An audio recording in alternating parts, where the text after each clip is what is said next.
Hello friends, आई hope आप सभी अच्छा कर रहे होंगे। पिछले वीडियो में हमने बात करी थी नाउन और नाउन के कुछ क्लासिफिकेशन के बारे में। उसके बाद अब हम आगे नाउन पर ही थोड़ी और चर्चा करेंगे। मैं जल्दी ही आपको एक लिंक प्रोवाइड करा दूंगा ग्रुप की, ताकि उस ग्रुप पर हम डिस्कस कर सकेंगे हमारी चीज़ों को और उस पर ही आपके आंसर्स वगैरह रिव्यू होते रहेंगे। So welcome back to the show daily English dose with Akshay. This lockdown a healthy English today. So let's learn more about nouns. Okay, last day revision करते हैं थोड़ा सा। लास्ट क्लास में हमने नाउन के मूल रूप को जाना, व्हाट नाउन इज, और संज्ञा के विभिन्न प्रकार देखे। शायद 5 टाइप थे। आप रिकॉल कर पा रहे हैं कौन कौन से थे? आई होप आप कर पा रहे होंगे। Proper noun, collective noun, material noun, abstract noun and common noun. और हमने काउंटेबल और अनकाउंटेबल नाउन्स के बारे में भी जाना और बहुत सारे हमने एग्जाम्पल्स भी देखे थे। तो आज हम देखते हैं कि नाउन्स जिनको हम गिन लेते हैं वो क्या कहलाते हैं? Countable nouns. उनको हम अलग अलग तरीक़ों से डेली यूज़ में लाते हैं। अब फॉर एग्ज़ाम्पल, जैसे हमने यहाँ पे लिया है सेब का, एक सेब है, कभी हम 2 भी लेते हैं, 4 भी ले लेते हैं, बट जब हम उनका नंबर बदलते हैं 1 2 3 4, हमारे उसके साथ यूज होने वाली कुछ चीज़ों में बदलाव आता है।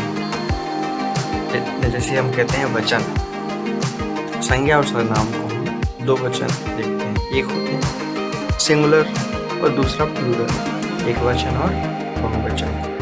ठीक है, एक वचन मतलब एक और एक से ज़्यादा बहुवचन। अब हम इसको अगर देखें कुछ एग्जाम्पल्स की मदद से, तो हम अपने आसपास कुछ कॉमन नाउन्स लें, जैसे बुक, कॉपी, पेन, चॉकलेट। अब इनके सिंगुलर फॉर्म्स हम आप सभी देख रहे हैं, बुक, पेन, नोटबुक, चॉकलेट। और इन्हीं के प्लूरल करें तो क्या होगा? Books, pens, notebooks, chocolates. तो प्लूरल में हमने क्या यहाँ पर एस लगाया है, कई बार ई एस भी लगता है और कई बार शब्द ही चेंज हो जाते हैं, जैसे चाइल्ड का चिल्ड्रन, है ना। तो अलग अलग फॉर्म्स हैं, हम सबको देखेंगे धीरे धीरे। और यहाँ पर हम कुछ नाउन और उसके नंबर्स यानी वचन से रिलेटेड कुछ और अच्छी बातें इस वीडियो में देखने वाले हैं। So we are focusing on noun and number. There are some noun which seem to be plural but are singular, है ना। जैसे क्या है, कुछ सब्जेक्ट्स लाइक मैथमेटिक्स, फिजिक्स, वो हमेशा सिंगुलर ही रहते हैं। और स्टैटिस्टिक्स, यहाँ पर भी हमें वही चीज़ देखने को मिल रही है। अच्छा, कुछ डिसीजेज उनमें भी एस लगा रहता है, पर वो रहेंगे सिंगुलर ही। उनके साथ जो भी हम अपना हेल्पिंग वर्ब्स यूज़ होती हैं, ये सब हम सिंगुलर फॉर्म में ही यूज़ करेंगे। मीजल्स, मम्स, रिकेट्स, आप ढूंढ पा रहे हैं ना इन वर्ड्स में, आपको फाइंड करना है। ठीक है, ये सब क्या है? रहते सिंगुलर हैं, बट इनको हमको देख के लगता है कि ये प्लूरल है। चलिए अब हम देखते हैं कि इन नाउन्स को सेंटेंसेस में कैसे यूज़ करना है। Examples, news is coming on TV. News is coming, news क्या है? सिंगुलर नाउन, तो उसके साथ हमने हेल्पिंग वर्ब यूज़ की इज, सिंगुलर फॉर्म की, एक वचन की। ये चीज़ें हमें ग्रामर मिस्टेक से बचाती हैं और इंग्लिश यूज़ करते टाइम कॉन्फिडेंस बिल्डअप होगा आपका। The moral of the army was high, the news coming from the front were very encouraging. Now you see, army क्या है? आर्मी एक सोल्जर से तो नहीं, ग्रुप ऑफ सोल्जर से बनती है, बट आर्मी एक कलेक्टिव नाउन है। तो उस कलेक्टिव नाउन के साथ हमने हेल्पिंग वर्ब कौन सी यूज़ की है? वॉज। और अब जो दूसरा पार्ट है सेंटेंस का, news coming from the front were very encouraging. But जो वार फ्रंट है वहाँ से न्यूज़ आ रही है, वो सिंगल न्यूज़ तो नहीं, एक सीरीज ऑफ न्यूज़ होगी, है ना, अलग अलग टाइप की न्यूज़ होंगी। तो यहाँ पे उसके अकॉर्डिंग हमने हेल्पिंग वर्ब को यूज़ किया है। ठीक, तो ये हमको खुद डिसाइड करना होता है सिचुएशन के according. First innings is going on, first inning हो रही है, और हमने हेल्पिंग वर्ब कौन सी यूज़ की है? इज। सो ये हमें देखने वाली बात है। नेक्स्ट चीज़ हम देखें, if 5 match series is being played between India and Australia in Melbourne. देखो हमने यहाँ पे यूज़ क्या किया है? 5 मैच सीरीज। सीरीज ने क्या किया? कलेक्टिवली मैच को रिप्रेजेंट किया। और अगेन हम देखेंगे कि हमने उसके साथ जो हेल्पिंग वर्ब यूज़ किया है इज, वो किस फॉर्म का है? Singular form.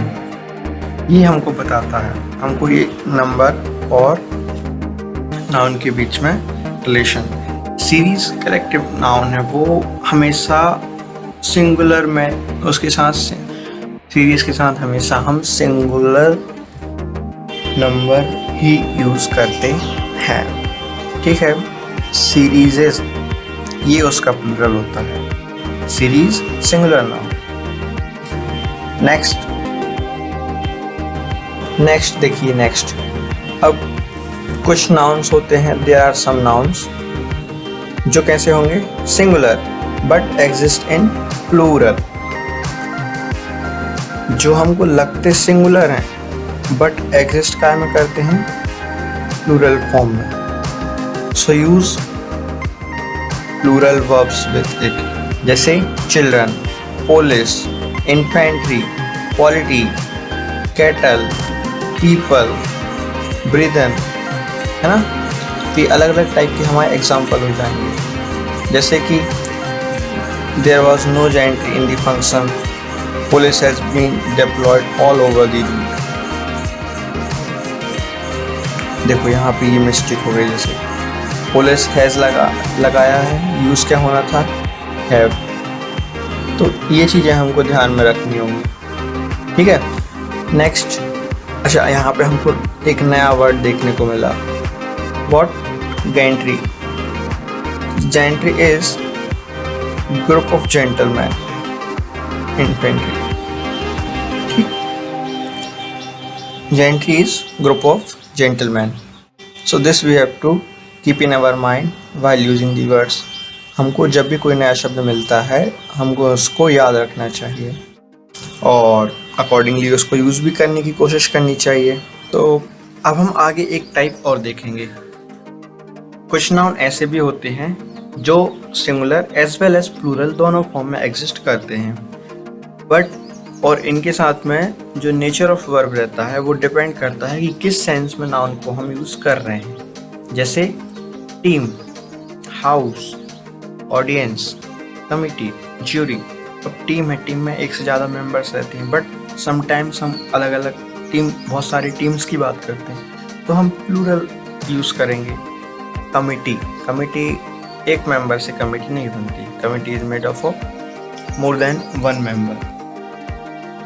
सो हमें ये भी देखना होता है कि हम एक पर्टिकुलर कमिटी की बात कर रहे हैं या बहुत सारी कमिटीज़ की बात कर रहे हैं। ज्यूरी, जज, जज का जो बेंच रहती है, अलग अलग जज की कुछ ग्रुपिंग्स होती हैं जो कुछ लीगल डिसीजन को देती हैं, वो कहलाती है jury.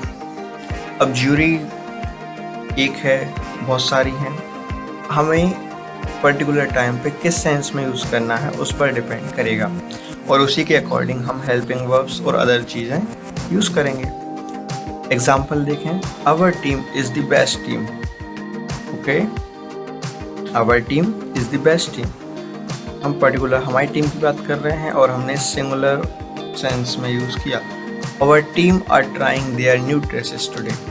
Now you see, team collectively बात कर रहे थे, बट यहाँ पे हम क्या कह रहे हैं, ट्राइंग न्यू ड्रेसेस। ड्रेस एक मेंबर ट्राई नहीं, सारे करेंगे, तो हमने यहाँ पे हेल्पिंग वर्ब आर यूज कर ली। A committee is formed for the welfare of society. Society के वेलफेयर के लिए एक कमिटी बनाई। Okay, single, but a committee were appointed for the welfare of society.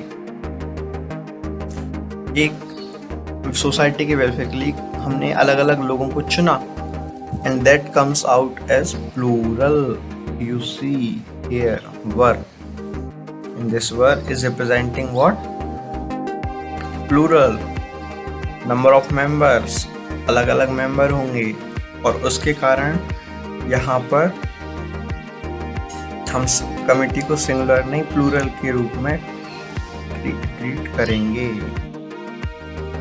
Okay, तो हमें ये ध्यान रखना है। चलिए आगे देखते हैं। There are some nouns which is to be plural. They also exist in form but cannot be converted into singular form. कुछ nouns ऐसे होते हैं जो हमेशा कैसे होंगे, प्लूरल, और उनके सिंगुलर फॉर्म एग्जिस्ट नहीं करते, उनको कन्वर्ट नहीं करते। जैसे सिजर्स, कैंची होती है, वो हम हमेशा कहते हैं ए पेयर ऑफ सिजर्स। आधी कैंची चलाता है क्या कोई? दो चाकू रहते हैं उसमें, ठीक। ट्राउजर्स, जीन्स, पैंट्स, सॉक्स, ये आप नोटिस कीजिए, ये सारी चीज़ें पेयर्स में ही यूज होंगी। Scales, pincers, tweezers, earnings, savings, wages, hangs, pyjama, flyers, etcetera, है ना। तो ये हमारे कुछ फॉर्म है जो हमेशा प्लूरल में ही एग्जिस्ट करते हैं। अब हम आगे देखेंगे इनका sentence use. For example, a pair of scissors have been bought by me. A pair of scissors, pair of spectacles have been bought by me. So here pair of spectacles defines a single thing, and accordingly we have to use singular helping verb here. Similarly, next is he read the letter and made aware of its contents. So correct use should be here is content. Content में ही अलग अलग type की हमारे words आ जाएंगे, information आ जाएगी, और वो plural ही है, उसके लिए एस अलग से नहीं लगाना। Content is a plural noun, ठीक। And next is all the evidences were against and he was held guilty. Evidence, all the evidence आएगा और वाज आएगा। Evidence is group of information, है ना। और यहाँ पे वर नहीं यूज होगा, यहाँ पे सही आना चाहिए, और यहाँ पर सही जो आना चाहिए वो आएगा एविडेंस और उसके साथ में was. So time for today's homework. I hope आप सबको ये चीज़ें समझ में आई होंगी, और कोई भी टाइप की आपको हेल्प चाहिए या प्रॉब्लम है तो आप कमेंट में शेयर कर सकते हैं, and that will definitely lead to getting solve your doubts, and it will be helpful for you and for me as well, so that I can teach you the things in a better manner. So here is your homework. आज ज़्यादा काम नहीं है। Write down 10 sentences based on each noun number relationship we have discussed in the video. आप इस पर बनाइए और जल्दी आपको लिंक प्रोवाइड की जाएगी, so that you can send your material there. जल्दी आपको लिंक प्रोवाइड की जाएगी so that you can send your material there. And next time, for today's thought, live as if you were to die tomorrow, learn as if you were to live forever. Mr. Mohandas Karamchand Gandhi, our father of nation, has quoted this. Nice thought. So I hope आप सभी इससे कुछ प्रेरणा लेंगे. You will gain some insight from it. Thank you.